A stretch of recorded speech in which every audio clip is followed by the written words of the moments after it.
6 सितंबर 2025 इस दिन देश भर में श्रद्धा और भक्ति के साथ अनंत चतुर्दशी मनाई गई। घर घर से गणपति बप्पा को विदाई भी दी गई और ढोल नगाड़ों के बीच उन्हें जल से विसर्जित किया गया। परंपरा निभाने के बाद शायद ही हम में से किसी ने पीछे मुड़कर देखा हो कि विसर्जन के बाद उन मूर्तियों की क्या स्थिति हुई है। हमारा धर्म और संस्कार हमें बप्पा को सम्मान के साथ विदा करने को कहता है, लेकिन उनके जाने के बाद स्थिति को लेकर हम सब अनदेखा जो कर देते हैं वो एक बड़ी विडंबना है। इसी कड़ी में एनडीटीवी ने राजधानी भोपाल के घाटों का जायजा लिया, जहां 2 दिन पहले गणपति विसर्जन हुआ था।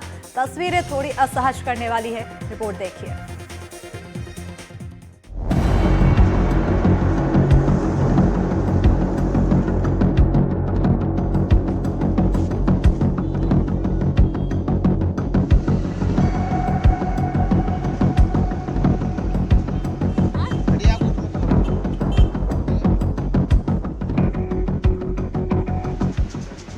ये है प्रेमपुरा घाट। विसर्जन के लिए सुंदरता से सजाया गया यह स्थान अब एक अलग ही रूप में दिखाई देता है। जिन सैकड़ों मूर्तियों को भक्तों ने पूरे आदर और श्रद्धा के साथ बप्पा कहकर जल में विदा किया था, वही अब एक किनारे पर ठहर गई हैं। यह दृश्य असहज जरूर करता है, लेकिन इसमें किसी एक की गलती नहीं है। मूर्ति निर्माण में प्लास्टर ऑफ पेरिस का इस्तेमाल, उसके बाद विसर्जन की परंपरा और फिर मूर्तियों को निकालकर दफनाने की प्रक्रिया, इन सब से मेल खाकर ही यह स्थिति सामने आई है। नगर निगम का कहना है कि उनकी ओर से व्यवस्थाएं पूरी तरह से की गई थी। 7 घाट बनाए थे। 7 घाटों पर भोपाल की जनता ने, यदि छोटे और बड़े, यदि हम गणपति जियों की आकलन करें तो मेरे को लगता है लगभग 1 लाख से ज़्यादा भोपाल में छोटे बड़े सभी गणपति जियों का विसर्जन हुआ। जनता ने भी सहयोग दिया। जल स्रोतों का जल संधारण हो सके, पर्यावरण दूषित ना हो, सभी चीज़ों का ध्यान देते हुए जनता के सहयोग से भोपाल नगर निगम में सफलतापूर्वक गणेश उत्सव मनाया गया और गणेश उत्सव का मूर्ति विसर्जन हुआ। ये दृश्य खटलापुरा घाट का है। यहाँ भी श्रद्धालुओं ने बड़ी संख्या में बप्पा को विदाई दी। महापौर का दावा व्यवस्था के पुख्ता होने का है, लेकिन जमीनी हकीकत कुछ और ही कहानी कहती है।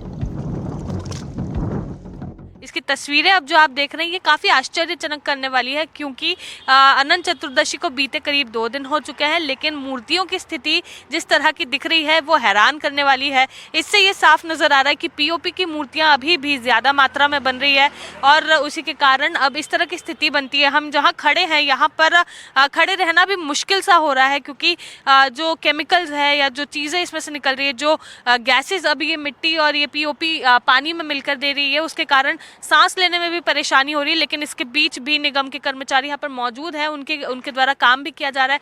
कितने दिन से आप यहाँ पे ड्यूटी निभा रहे हैं? जी 6 रोज हो गया हमको। जी, अब ये जो मूर्तियाँ यहाँ पे नजर आ रही है इसका क्या करेंगे? जी, इनको यहाँ से निकलवा के प्रेमपुरा ले जाएंगे और वहाँ पे इनके लिए सुरक्षित गड्ढा बनाएगा, उसमें दफना के और बंद कर। वो जगह क्या है, मतलब उसे क्या कहेंगे? प्रेमपुरा सैर सपाटे पे है जगह। नहीं, अभी आप बता रहे थे कि कोई खंती बनाई है। हाँ, सैर सपाटे पे प्रेमपुरा बड़े तालाब पे क्या है वहाँ?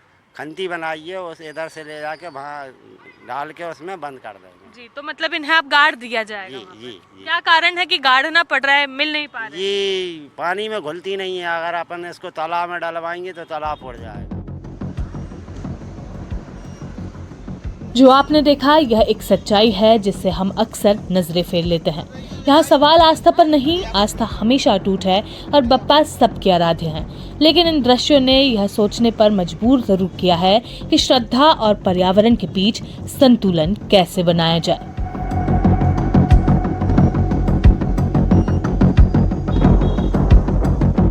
तरफ आस्था, दूसरी तरफ खिलवाड़। ये खेल पिछले कई सालों से चल रहा है।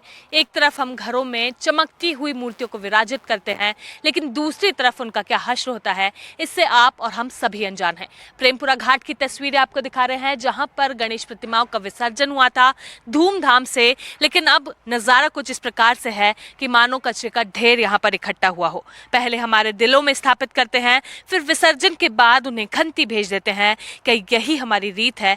क्या यही हमारी आस्था है, क्यों मिट्टी का बोलकर पीओपी बेची जाती है। वहीं अधिकारी भी सुरक्षित और श्रद्धापूर्ण विसर्जन के वादे करने के बाद इस प्रकार का हश्र करते हैं और इस प्रकार से हमारे सामने लाते हैं, हमारे आस्था के साथ खिलवाड़ करते हैं।